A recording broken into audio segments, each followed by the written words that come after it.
ओम नमः सिद्धेभ्य।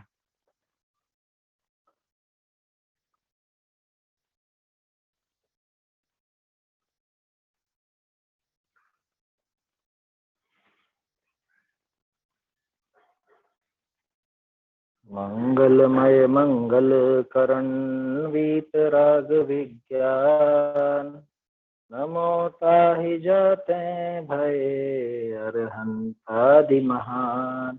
करि मंगल करि हो महाग्रंथ करण को काज, जाते मिले समाज सब पावे निज सदराज। आज से अपन सम्यक ज्ञान चंद्रिका की पीठिका इस पर चर्चा करने वाले हैं और बहुत सुंदर विषय है, बहुत गजब का विषय है। इसमें हमको स्वाध्याय की प्रेरणा भी मिलेगी। चारों अनुयोगों का किसी को पक्ष रहता है तो वो पक्ष किस तरह से छोड़ना, वो बात भी आएगी। किसी जीव को किसी चीज का पक्ष हो स्वाध्याय के अतिरिक्त, स्वाध्याय में जो बहाने बनाते हैं उनसे बचने की बात भी आएगी। कई सारी बातें इसमें जानने को मिलेगी और टोडरमल जी की महानता और उनकी बुद्धि की अगाधता, ये भी हमको इससे पता चली। क्या है ये सम्यक ज्ञान चंद्रिका की पीठिका और क्या है टोडरमल जी? तो टोडरमल जी का परिचय तो देने की जरूरत है नहीं मेरे ख्याल से, क्योंकि जो भी स्वाध्यायी जन बैठे हैं तो इतना तो परिचय होगा ही सही। लगभग 300 वर्ष पहले उनका जन्म हुआ था और 1823-24 विक्रम संवत 1823-24 के आसपास उनकी मृत्यु हुई। और ये जो ग्रंथ अपन पढ़ रहे हैं ये संवत 1818 में पूरा हुआ था। माने सम्यक ज्ञान चंद्रिका पूरा हुआ था, अब उसके 1 साल या 1.5 साल पहले ये पीठिका लिखी गई होगी, ऐसा अपन अंदाजा लगा सकते हैं। क्योंकि पीठिका सबसे पहले का हिस्सा है पूरे ग्रंथ का। क्या है सम्यक ज्ञान चंद्रिका? गोमटसार जीवकांड, गोमटसार कर्मकांड, लब्धिसार, क्षपणासार, ये 4 तो मूल ग्रंथ आचार्यों के, है ना। इनकी टीका प्लस इनको समझने के लिए अर्थ संदृष्टि नाम से एक अलग से अधिकार लिखा गया, जिसमें पूरे नक्शे वगैरह, गणित के फॉर्मूले और वो सब बहुत सारी चीजें। तो इन 5 चीजों का एक समागम, एक सुमेल ये ग्रंथ तैयार किया। पहले ऐसी योजना नहीं थी शायद उनकी, पहले तो अलग अलग ही टीका लिख रहे थे, लेकिन उपयोगी जान करके फिर लब्धिसार भी जोड़ा, क्षपणासार भी जोड़ा और उनको समझने के लिए वो मैथ्स के, गणित के नोट्स उन्होंने साथ में रखे, अर्थ संदृष्टि अधिकार। उन सबको मिला करके नाम दिया सम्यक ज्ञान चंद्रिका। तो सम्यक ज्ञान चंद्रिका कोई एक अकेला ग्रंथ नहीं है, बल्कि 4 ग्रंथों की टीका और उनको समझने के लिए विशेष बातें, ऐसी 5 चीजों का सुमेल है सम्यक ज्ञान चंद्रिका। और टोडरमल जी का सबसे बड़ा प्रोजेक्ट था एक तरह से। वैसे मोक्षमा प्रकाशक होता, लेकिन वो अधूरा रह गया, अपूर्ण रह गया, और ये पूरा हुआ तो बहुत विस्तृत है। आप लोगों ने देखा होगा, 4 इतने मोटे मोटे भाग इसके हैं, है ना, जिन लोगों ने देखे हों। इस सम्यक ज्ञान चंद्रिका को लिखने के पहले उन्होंने पीठिका लिखी। पीठिका माने भूमिका। इसकी विशेषता, अभी जो विषय है उस विषय को तो अपन बाद में देखेंगे ही सही, इसकी और खासियत मैं आपको बताता हूँ। हिंदी साहित्य में ये जो प्रस्तावना का चलन चला, ये प्रस्तावना का चलन टोडरमल जी ने चला। इनके पहले आपको किसी ग्रंथ में इस तरह की कोई पीठिका प्रस्तावना नहीं मिलेगी। जो आज के ग्रंथों में अपने को प्रस्तावना दिखती है ना, अपनी बात प्रस्तावना और कोई भी वो लिखना चाहता है, तो ये सबसे पहले सोचो, इसके पहले आपको कोई प्रयोग नहीं मिलेगा इस तरह। और टोडरमल जी ने सिर्फ इसमें नहीं किया ऐसा, उन्होंने त्रिलोकसार में भी किया, उन्होंने मोक्षमा प्रकाशक में भी किया। मोक्षमा प्रकाशक का पहला अधिकार क्या है? पीठ बंद प्ररूपण, यानी पीठिका ही तो है, वो प्रस्तावना ही तो है ग्रंथ की, उसमें वही सारी बातें तो है।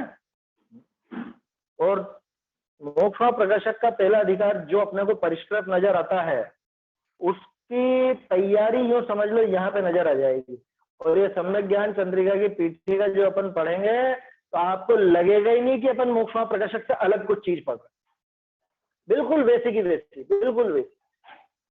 और इसके बाद त्रिलोकसार की भी देखेंगे अपन पीठिका, वो छोटी है तो ऐसा लगता है कि शायद त्रिलोकसार ग्रंथ उन्होंने पहले लिखा था, ऐसा अंदाजा लगता है उस पर। हालांकि क्योंकि उन्होंने लिखने की तिथि नहीं लिखी, इसके अंदर तो उल्लेख किया है, इसमें आखिर में संवत 1818 का उल्लेख है। तो ये ग्रंथ और त्रिलोकसार ग्रंथ, इन दोनों में पीठिका मिलती है।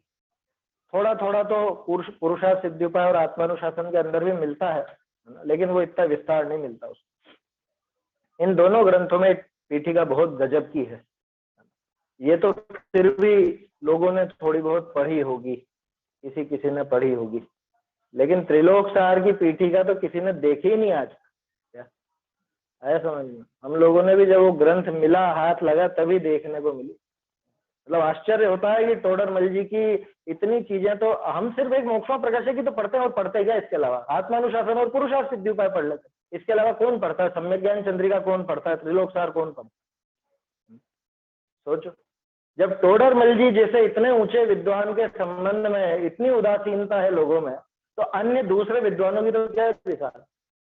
अपन ने जो छोटे छोटे ग्रंथ लिए, जैसे सत्ता स्वरूप लिया, जिन प्रतिमा यथावत स्वरूप लिया, और भी मैं अभी बीच में देख रहा था, 2-3 ग्रंथ और देखे थे। एक प्रश्नोत्तर रूप से भी थी 6-7 पेज की, और एक वो थी मिथ्यात्व निषेधन। सब ग्रंथ बहुत अच्छे हैं, है ना। अब लेकिन जब टोडरमल जी के प्रति इतनी उदासीनता है लोगों में, तो दूसरे तो क्या, दूसरों के बारे में तो क्या जानने की जिज्ञासा हो। इसलिए ये विचार बना कि अपने को टोडरमल जी की तो हर एक चीज सामने लानी ही चाहिए।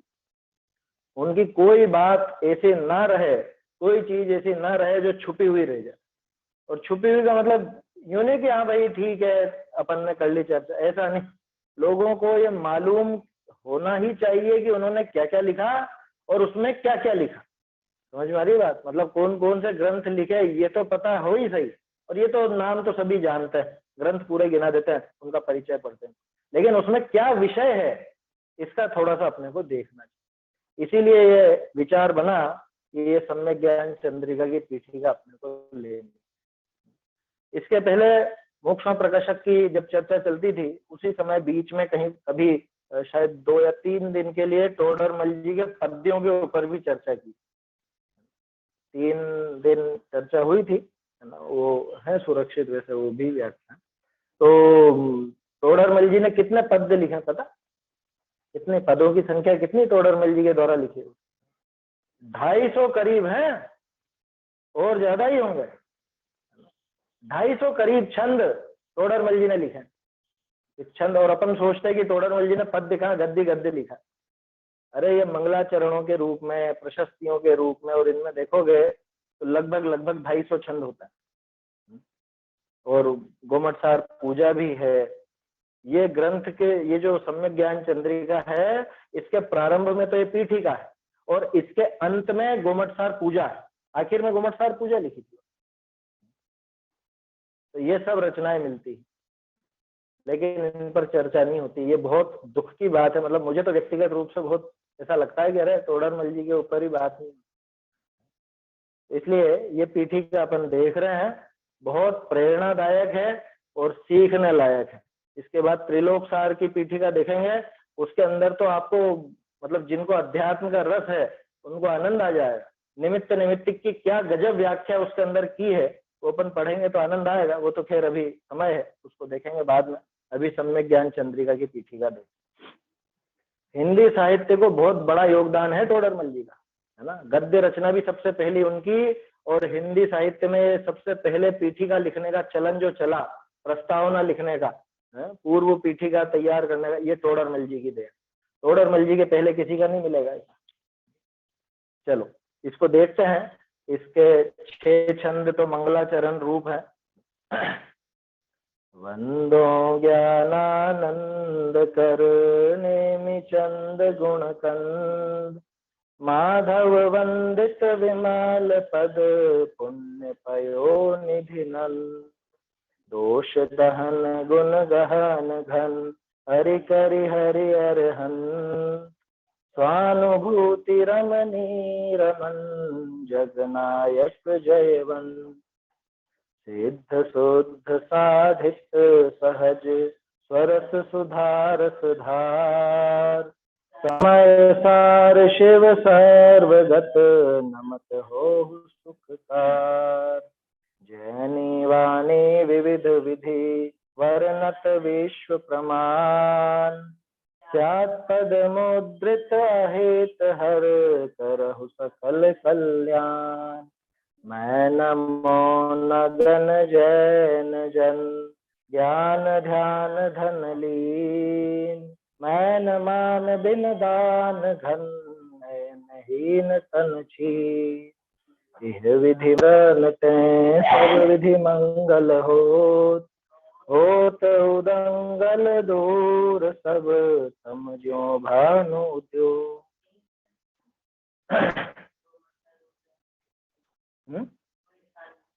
हाँ देखिए, ये मंगलाचरण गोमटसार पढ़ने वाले, मतलब वो गुणस्थान पढ़ने वालों को तो ध्यान होगा ही होगा।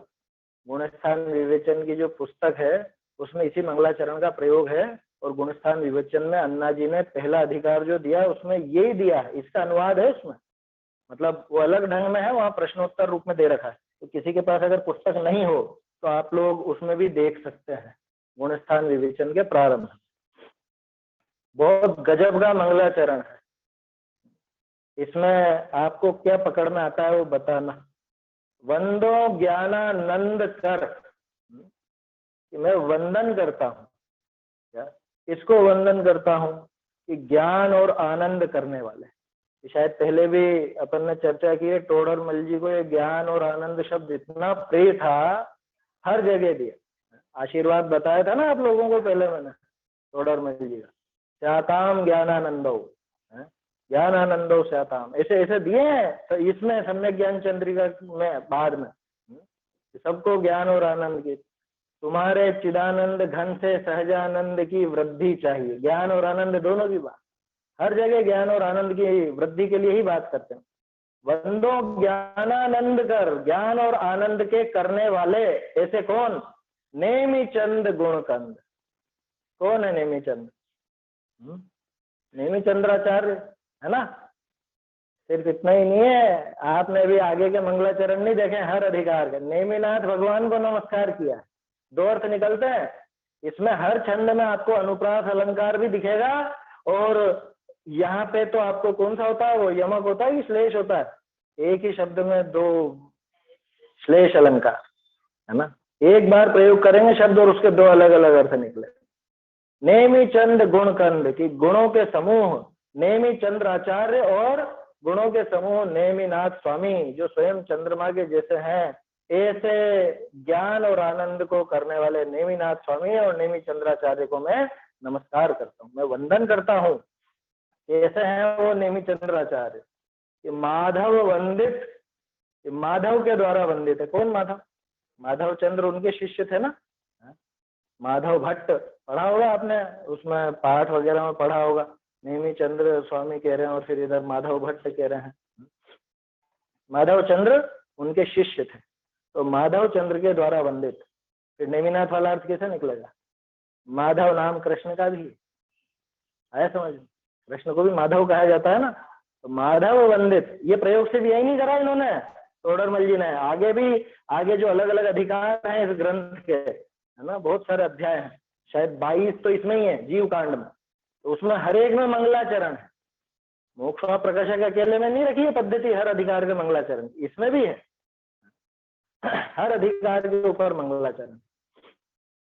माधव वंदित, ऐसे माधव के द्वारा, कृष्ण जो माधव हैं उनके द्वारा जो वंदित है नेमिनाथ स्वामी, नेमिनाथ जी के भक्त ही थे एक तरह से, उनके तो चचेरे भाई थे और भक्त भी थे। तो माधव वंदित विमल पद, जो विमल पद को प्राप्त हुए हैं, और पुण्य पयोनिधि नंद, पुण्य की पयोनिधि, पुण्य के समुद्र को नंद यानी उसको बढ़ाने वाले। कौन? चंद्रमा।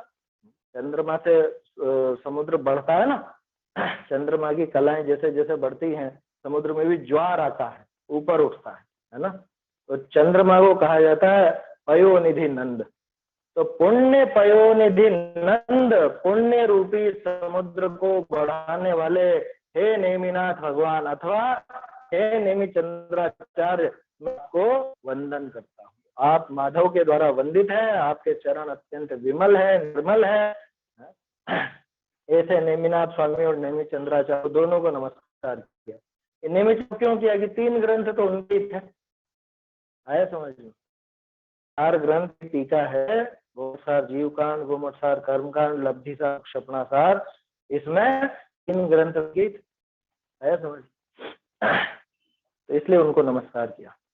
अब देखना लाइन से, अरहंत, सिद्ध, जिनवाणी और साधु मुनिराज, इनको चारों को नमस्कार। दोष दहन गुण गहन घन हरि करी हरि अरहंत। बच्चों के अनुप्रास को उदाहरण लेने हो तो यहाँ रखता, कोई टीचर मना नहीं कर सकता। दोष दहन, दोषों को जला डालने वाले, गुण गहन घन, गहन गुणों के, गंभीर गुणों के घन, घन पिंड हो। हरि करी हरि अरहंत, हरि माने शत्रु, शत्रुओं को हरने वाले, शत्रुओं को नष्ट कर देने वाले, ऐसे अरहंत। कौन से शत्रु? मोहराग द्वेष मुख्य रूप से तो वही, अथवा कर्म। स्वानुभूति रमणी रमन, किसमें रमते हैं? स्वानुभूति में, अपने स्वानुभव में ही हमेशा लीन रहते हैं। सकल गे गायक तदपि निजानंद रस। स्वानुभूति रमणी रमन, स्वानुभूति में ही रमने वाले हैं। ऐसे रमन, ऐसे जग नायक, वो हमेशा जयवंत रहे। जगत के नायक जो अरहंत भगवान है, 3 लोक के नाथ, वो सदा जयवंत रहे। सरल है, तो इसमें कठिनाई नहीं है। अब सिद्धों को नमस्कार। सिद्ध शुद्ध साधित सहज, स्वरस सुधा रस धार। शब्दों का प्रयोग तो देखो आप। टोडरमल जी पद्य में भी किसी से पीछे नहीं थे। उन्होंने हालांकि पद्य को अपना क्षेत्र नहीं बनाया, लेकिन बनाते तो गजब के ही लिखते। ये झलक जो दिखती है ना उनकी कविता की। सिद्ध शुद्ध साधित सहज, सिद्ध कैसे हैं? शुद्ध, साधित सहज, इस सहज रूप से उस शुद्धता को उन्होंने साध लिया है, अथवा खुद ने खुद को साध लिया है। सिद्ध शुद्ध साधित सहज, कैसे?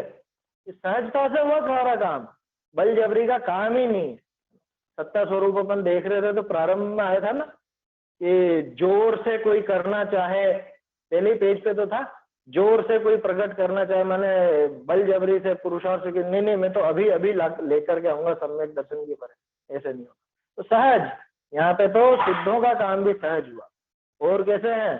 स्वरस सुधा रस धार, अथवा ये सहज शब्द यहाँ भी लगा सकते। सहज स्वरस सुधा रस धार, स्वरस, अपना खुद का रस, अपना खुद का वो रस रूपी सुधा, अमृत, उस अमृत रस की धार, उसी में नित्य स्नान करते हैं, उसी को पीते हैं, अथवा उसी की धार में मस्त रहता है। उनके ऊपर तो ये अमृत की धारा निरंतर बरस रही है। सहज स्वरस सुधा रस धार, आया समझ में? स्वयं का अतीन्द्रिय आनंद का रस वो झर रहा है, और उस झरने में वो लगातार स्नान। समय सार शिव सर्वगत, टोडरमल जी को अध्यात्म का बहुत जबरदस्त अभ्यास था, ये उनकी रचनाओं में सहज दिख जाता है। वैसे तो टोडरमल जी अपने को कर्णानियोग के विद्वान नजर आते हैं, लेकिन कर्णानियोग के अंदर अध्यात्म निकालना कैसे है, वो चीज टोडरमल जी अपने को सिखाते हैं। समय सार शिव सर्वगत, समय सार रूप है। सिद्धों को किया ना नमस्कार समय सार जी में, तो समय सार रूप कहा सिद्धों को भी। समय माने आत्मा, जीव है ना। और समय सार कौन होगा? कि जो समय में श्रेष्ठ है, माने श्रेष्ठ जीव, श्रेष्ठ दशा को जो प्राप्त हो गया, वो समय सार। तो कौन है? कि सिद्ध भगवान। इसलिए सिद्धों का भी एक पर्यायवाची समय सार। समय सार शिव, शिव माने कल्याणकारी, मंगलकारी, मोक्ष स्वरूप, सर्वगत। देखो देखो सर्वव्यापी लिखा ना तुम्हारे यहाँ जैनियों के यहाँ भी है, ये तो सही सर्वगत। अरे ज्ञान से सर्वगत है। हमारे यहाँ पे जो देखो गम धातु है, गम धातु से बना ना गत। गम धातु जानने के अर्थ में भी होती है और जाने के अर्थ में भी होती है। तो जानना और जाना दोनों जगह एक ही तरह के प्रयोग चलते हैं। गम धातु दोनों जगह काम आते। क्या बोलते हैं समझने को? क्या बोलते हैं? अवगच्छति बोलते हैं ना, अवगच्छति, अवगतम है, अवगत कर लिया। आप इस बात से अवगत हो या नहीं, यानी आपको ये बात मालूम है या नहीं। ऐसे सर्वगत तो सब जगह गए, इसका क्या मतलब, सबको जाना। यहाँ जाना होता, जानने का काम है, जाने का काम नहीं है। समझ में आ रही है बात। तो हमारे सिद्ध भगवान जो है वो कैसे हैं, ये समय सार स्वरूप है, श्रेष्ठ आत्मा का सर्वश्रेष्ठ रूप वही है। शिव है, कल्याणकारी है, खुद का कल्याण खुद ने किया और दूसरे का भी कल्याण मार्ग दूसरे को दिखा दिया। सर्वगत है, सब कुछ जानने वाले हैं। नमत हो सुखकार, आपको भी मैं नमस्कार करता हूं, हे सुखकार, अथवा नमत हो सुखकार, ये नमस्कार करते आप सुखकार हो जाते हो, सुख देने वाले हो जाते हो। क्या मतलब, इस सिद्ध भगवान ऐसे हैं कि आप अगर सिद्धों को नमस्कार करोगे तो निश्चित ही वो आपको सुख दे देंगे। ऐसा भी कोई होता है क्या? हाँ होता है। सिद्धों को नमस्कार किस तरह से होता है, ये विधि सीख लेना पहले। सिद्धों की पूजा किस तरह से की जाती है, वो द्रव्य चढ़ा के और ऐसे नहीं होती सिद्धों की पूजा। सिद्धों की पूजा तो सिद्धों का स्वरूप समझ करके और वैसे ही अपने आत्म स्वरूप को समझता है तो सिद्धों की पूजा होती है। तो सिद्धों को नमस्कार होते ही वो सुखकारी हो जाते हैं, हमको सुख देने वाले बन जाते, सुख दे देते हैं वो। कि उनका सुख तो उनके पास है, हमारे पास कैसा है? कह रहे तो हम और उनमें कोई अंतर थोड़ी ना, जो निगोद में सो ही मुझ में सो ही मोक्ष में।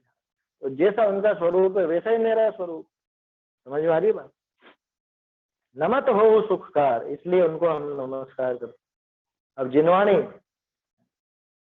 देखो, अनुप्रास का क्या गजब प्रयोग। जैनी वाणी विविध विधि वर्णत विश्व प्रमाण। ये जैनी वाणी जो है, जिनवाणी जो है जिनेन्द्र भगवान की, ये विविध विधि अनेक प्रकार से, कई प्रकार से वर्णत विश्व प्रमाण, वर्णन करती है। इसका वर्णन करती है विश्व प्रमाण, पूरे विश्व की वस्तु व्यवस्था का, समस्त द्रव्यों का, सभी वस्तुओं के स्वरूप का, उन सबका वर्णन करती, अथवा वर्णत विश्व प्रमाण, प्रमाण रूप से, ये प्रामाणिक रूप से ये जिनवाणी समस्त विश्व का, समस्त जगत की द्रव्यों का, पदार्थों का इनका वर्णन किया। कैसी है? स्यात् पद मुद्रित, स्यात् पद से मुद्रित है, माने स्याद्वाद इसका चिन्ह है। मुद्रित बोलते ना कि ये इस पर मुद्रा लगी हुई, छाप लगी हुई, जिनवाणी की छाप आएगी स्यात् पद की, है ना। स्यात् पद से जो मुद्रित है, स्यात् पद की छाप जिस पर लगी हुई है। अच्छा, स्याद्वाद के बिना कोई कथन है जिनवाणी में?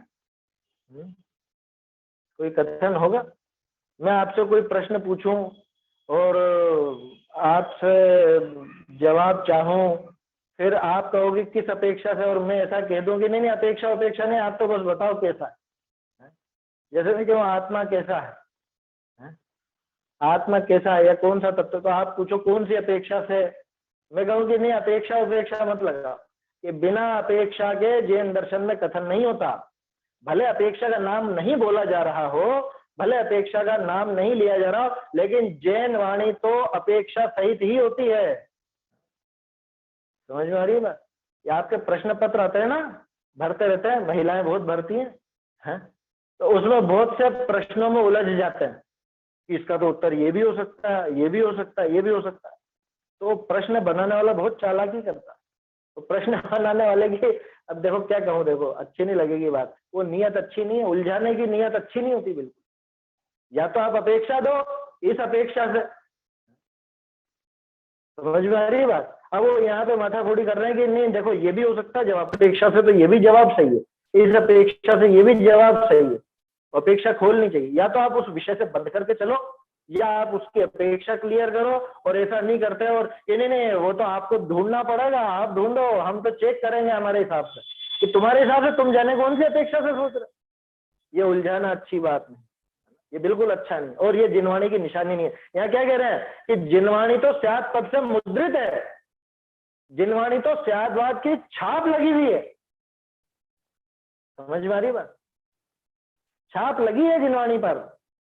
जिस वचन में कोई अपेक्षा की छाप ना हो वो जिनवाणी का वचन ही नहीं। समझ में आ रहा? वो जिनवाणी का वचन नहीं है अगर उसमें छाप लगी हुई नहीं है, स्याद्वाद से मुद्रित नहीं।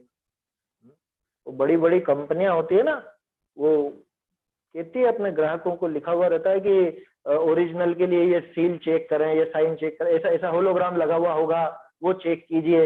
तो ये जिनवाणी के वचनों पर होलोग्राम लगा रहता है का, ये स्यादवाद, अपेक्षा का, ये अपेक्षा इसकी निशानी है। समझ में आ रही है बात? अपेक्षा का नाम भले हर जगह नहीं आए, लेकिन अगर कोई ये कहता कि नहीं नहीं बिना अपेक्षा के बात करो, बिना अपेक्षा के बात करता है तो जैनी नहीं है वो स्यादवादी नहीं है। वो अगर अपेक्षाओं के बिना बात करता है वो स्यादवादी नहीं, माने अपेक्षा को स्वीकार ही नहीं करता। नाम तो हर जगह नहीं बोला जाएगा कि मैं ये बात निश्चय से बोल रहा हूँ, मैं ये बात व्यवहार से बोल रहा हूँ, ऐसा तो हर जगह नहीं कहा जाएगा। लेकिन अपेक्षाओं को ही नकारने लग जाए है, ये नहीं चले, ये जिनवाणी नहीं। एक और बात, जहां जिस अपेक्षा का कथन चल रहा हो वहां उठ करके दूसरी अपेक्षा खड़ी कर देना कि देखो ऐसा भी तो है ना, लेकिन ऐसा भी तो है ना, वो भी जिनवाणी नहीं, वो स्यादवादी नहीं है। वो क्यों? क्योंकि वो उस अपेक्षा की हत्या करना चाहता। वहां बात किस अपेक्षा चल रही है और ये अपने मन से दूसरी अपेक्षा लगाने पहुंच जाता है। समझ में आ रही है बात? इसलिए ज्યાં જ્યાં जे जे योग्य छे तहां समझવું ते, जहां जैसा जिस अपेक्षा से कथन किया गया है वहां उस अपेक्षा से समझना चाहिए, अपने मन गणंत नहीं लगानी चाहिए। अधिकांश क्या होता है, जहां बिल्कुल निश्चय की खींच करके बात चलती है वहां लोगों को ऐसी ऐसी लगती है कि नहीं लेकिन ऐसा भी तो है ना, व्यवहार से ऐसा भी तो है ना। अभी अपन शाम को भाव पहुड़ पढ़ रहे हैं ना, उसमें तो खलबली लगेगी लोगों को बहुत, क्या कि नहीं देखो भावलिंग तो है, लेकिन द्रव्यलिंग का भी तो कुछ ना कुछ तो योगदान रहता ही है, कुछ ना कुछ तो रहता ही है द्रव्यलिंग। ऐसी खलबली मच, ये उस अपेक्षा की हत्या करता है। ये स्यादवाद के अनुयायी नहीं है, ये जिनवाणी को समझे नहीं है। समझ में आ रही है बात? अरे आचार्य देव ने वो कथन किया है तो कुछ सोचकर ही किया होगा ना। अपेक्षाएं जब वो बता रहे हैं और सारी बात खोल करके उन्होंने रख दी और अपन अपने मन गणंत कुछ भी लगाने लग जाए अपेक्षाएं, ये कैसे चलेगा काम? तो जिनवाणी तो स्यात् पद मुद्रित अहित हर, स्यात् पद से मुद्रित है, स्याद चिन्ह वाली है, अपेक्षा के चिन्ह वाली है। अपेक्षा अगर नहीं लगी हो तो जिनवाणी नहीं है, वो जिनवाणी का उपासक भी नहीं जो अपेक्षाओं को स्वीकारना। स्यात् पद मुद्रित है ना, अहित हर, सारे अहित को हरने वाली है। ये जिनवाणी माता सारे दुखों को दूर करके हमें सुख दिलाने वाली है, हमें हमारा सच्चा स्वरूप दिखाने वाली है।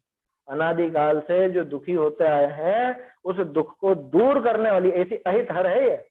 करहु सकल कल्याण, हे जिनवाणी माता आप सब कल्याण करो, सभी जीवों का कल्याण करो। ऐसे सकल कल्याण करने वाली, सभी जीवों का सब प्रकार से कल्याण करने वाली ये जिनवाणी माता, उसको हमारा नमस्कार। अब देखो एक और कलाकारी 5वें छंद में तोडरमल जी की। मैं नमो नगन जैन जन, ज्ञान ध्यान धन लीन, मैं न मान बिन दान घन, ऐन हीन तन छीन। इसको गोमूत्री का छंद बोलते हैं। आया समझ? चित्रालंकार का प्रयोग है इसमें, चक्र भी है, चक्र भी बनता है। चक्र कैसे बनता है? आपको ये दोनों चित्र देखना है जो मैंने बोला, तो ये आप मोक्ष प्रकाशक के प्रारंभ में जो प्रस्तावना है वहां देख सकते, वो दिया है। ऐसे प्रयोग आपको उसमें भी बहुत दिखेंगे। भैया भगवती दास जी का ब्रह्म विलास, उसमें बहुत दिखेंगे। इसमें क्या है कलाकारी, जो न है ना, हर दूसरा अक्षर न है इसके अंदर, देख लो हर दूसरा अक्षर न। तो एक गोला बनाओ, उसमें बीचों बीच न रखो, ठीक है, और फिर ये सारे के सारे लिख दो, मैं न मो न, है ना, इस तरह से बन जाएगा। न ग न जय न ज न, हर बार वो गोले से आकर के, मतलब वो बीच का जो हिस्सा है उससे आकर के हर एक अक्षर मिल जाए। अथवा गोमूत्री का छंद, गोमूत्री का किस क्यों रखा नाम उसका, देखा मालूम है? गोमूत्रिका बिल्कुल प्रैक्टिकल नाम है उसका, मैंने तो वास्तव में देखा है। गोमूत्रिका, गाय जब मूत्र त्याग करती है, चलते चलते अगर गाय मूत्र त्याग करेगी ना तो ऐसे ऐसे ऐसे ऐसे ऐसे जिगजैग बोलते ना, जिगजैग, ऐसा ऐसा आकार बन। ये सच में देखा है ना, वो तो उदाहरण ऐसा अटपटा है लेकिन वास्तविक है ये। चलते चलते कभी करे और उसके बाद में वो निशान बनते ना, ऐसे ही बनते हैं जैसा चित्र दिया मोक्ष प्रकाशक में दे रखा है प्रस्तावना में, आप लोग वहां देख सकते, उसमें वो चित्र दे रखा है। तो उसमें क्या है कि जैसे ऊपर तो लिखवाती है मैं, फिर उधर से यूं लाइन नीचे चलेगी, नीचे न मिलेगा, इसी न से जुड़ के वो आगे के अक्षर भी ऐसे जुड़ते चले। पेज नंबर बताइए, पेज नंबर कौन सा है? 34। हाँ, 34 नंबर पेज, प्रस्तावना का, ग्रंथ का नहीं, प्रस्तावना के 34 नंबर पेज प्रकरण। आप ये दो चित्र, इसको चित्रालंकार कहा जाता है। और ऐसे प्रयोग और देखने में आपको गजब गजब के, तो भैया भगवती दास जी ने ब्रह्म विलास में बहुत किया। टोडरमल जी ने एक और जगह ऐसा प्रयोग किया, मतलब गोमूत्र का नहीं, वो दूसरी तरह का, मतलब शब्दों के कलाकार थे टोडरमल जी, जानते थे कि किस तरह से क्या शब्द सेट होते हैं, कैसा छंद बनता है। उनके छंदों में कहीं से कहीं तक कमी नहीं, और उनके जो भाषा है और भाषा और जो भाव है उनमें भी कहीं से कहीं तक आपको कोई कमी नहीं मिलेगी। ऐसे गजब के हमारे टोडरमल जी साहब। देखिए, मैं नमो, इसका अर्थ देखते हैं, है ना। ये तो अपन ने साहित्यिक बात कर ली थोड़ी सी, अब इसका अर्थ भी देखें। अर्थ बहुत सुंदर है। मैं नमो, मैं नमस्कार करता हूं, इसको नगन जैन जन, नगन जो जैन जन है, कौन होता है नग्न जैन जन? ये दिगंबर जैन, हम है ना दिगंबर, कि नहीं है दिगंबर, हम तो दिगंबर के भक्त हैं। दिगंबर तो वास्तव में मुनिराज होता है ना। आपको सुनाया होगा ना पहले मैंने किस्सा, मैं जब दूसरे और चीजें सीख रहा था तो अन्य मती भी दोस्त थे, तो वो एक दोस्त वो पूछता है कि यार तुम दिगंबर हो, तो श्वेतांबर को तो समझ में आ जाता है, तो सफेद कपड़े पहनते भी, खुद भी पहन लेते हैं तो वो श्वेतांबर हो जाए, तुम कहाँ से दिगंबर हो? नहीं, क्यों, हम दिगंबर, कि तुम तो नग्न हो ही नहीं। दिगंबर का अर्थ तो नग्न होता। मैंने कहा हम नग्न नहीं है, जिससे क्या कि फिर दिगंबर कैसे? अरे हमारे गुरु दिगंबर हैं, हम दिगंबर के उपासक हैं, इसलिए दिगंबर कहलाते। वो बात वास्तव में मुझे छू गई। मैंने कि वास्तव में अपन कहाँ दिगंबर, दिगंबरत्व तो मुनिराज के है। मैं नमो नगन जैन जन, कि ऐसे नग्न जैन जनों को, कौन से नग्न जैन जन? कि दिगंबर मुनिराज, नग्न दिगंबर जो मुनिराज हैं, ऐसे उन मुनिराज को मैं नमस्कार करता हूँ। कैसे होते हैं मुनिराज? ज्ञान ध्यान धन लीन। अभी बोध पहाड़ में निकली थी ना गाथा, प्रव्रज्या के प्रकरण में, वहां पे भी तो यही आया था, झाण अध्ययन, ध्यान और अध्ययन में लीन, और कोई काम नहीं है, वहीं से निकली है सारी बातें।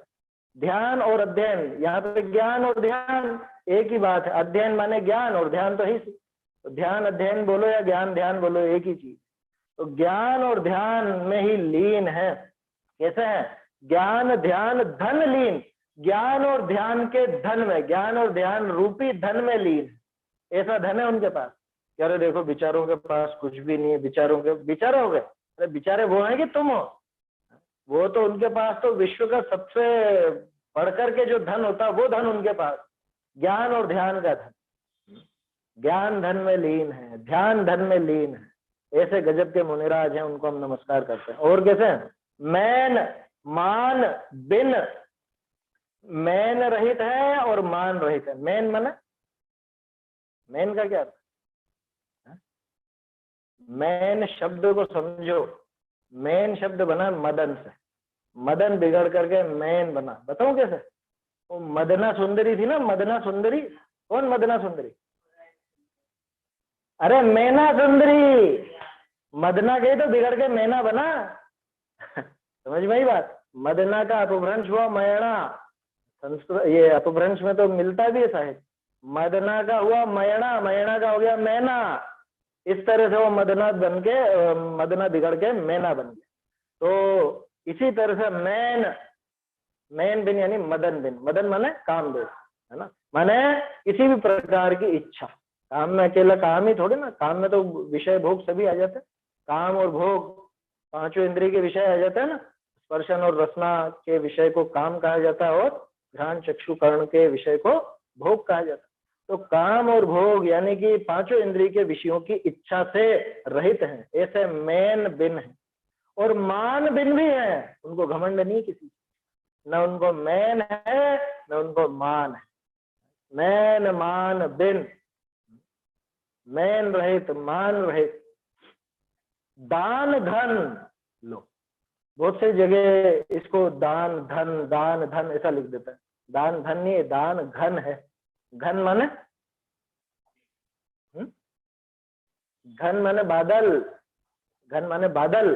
जैसे बादल है वो बारिश करता है ना, वैसे ही मुनिराज भी अमृत वर्षा करता। तो इसमें क्या विशेषता? किसी की वो उदाहरण दे देते, बादल का क्यों दिया?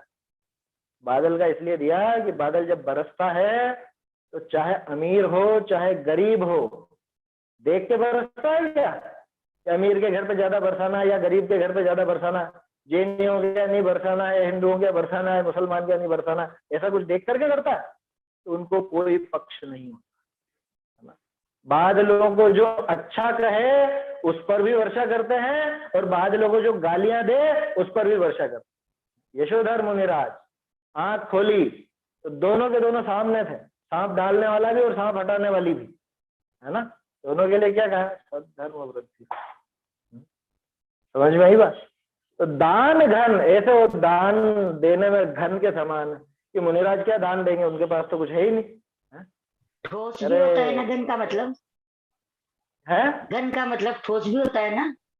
होता है, यहाँ पे नहीं है वो अर्थ। अच्छा, वो घन का अर्थ बादल से।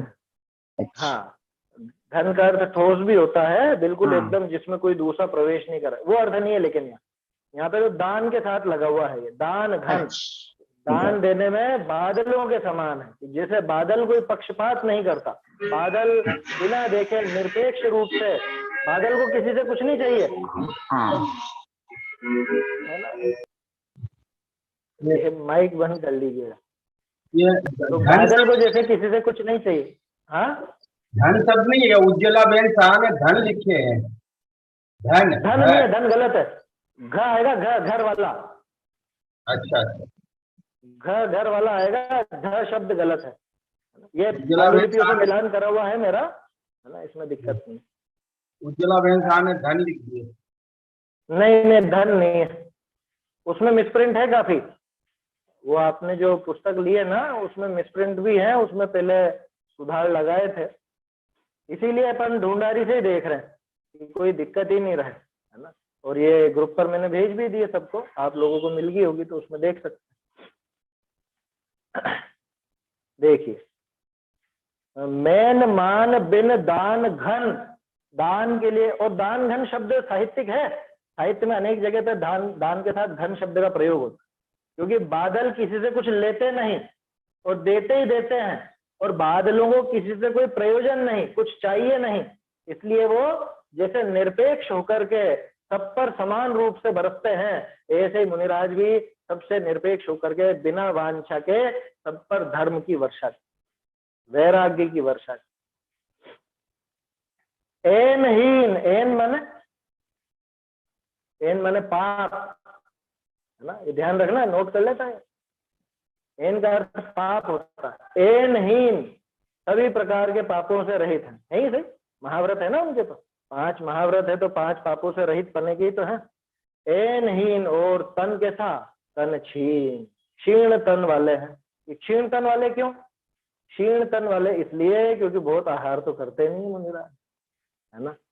हाँ, किसी के ऐसे पुण्य का उदय हो और बहुत बलशाली शरीर बना रहे तो विशेष महापुरुषों की बात अलग है, बाकी आम तौर पर तो मुनिराज तन से क्षीण, पापों से क्षीण, शरीर से क्षीण, आया समझ, और कर्मों से भी क्षीण, कर्मों को भी क्षीण करते जा रहे हैं। तो सभी चीजों को क्षीण करते जा रहे हैं, उनको लेके तो जाना ही नहीं है कुछ भी, उनको तो सब खत्म करके और मोक्ष जाना है, तो इसलिए तन क्षीण भी होते ही है ना, आमतौर पर। सच्चे भावलिंगी मुनिराज की बात है ना, बड़ी बड़ी तोंद वालों की बात नहीं है, नहीं तो कोई सोचे कि आया समझ। जो सच्चे मुनिराज हैं उनका तो आहार भी बहुत कम होगा, कैसे बनेगा? अपन ने देखा तो है अष्टपहुड़ में।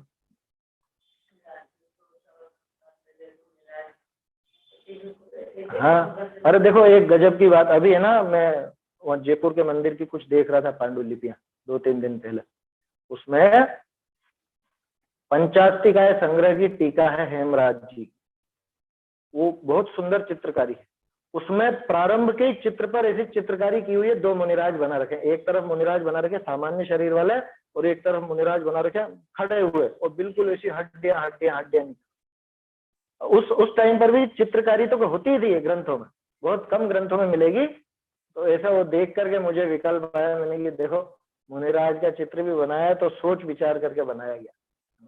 उन्होंने बिल्कुल ऐसे कमजोर और ऐसे क्षीण, जो यहाँ लिखा ना तन क्षीण शरीर से क्षीण,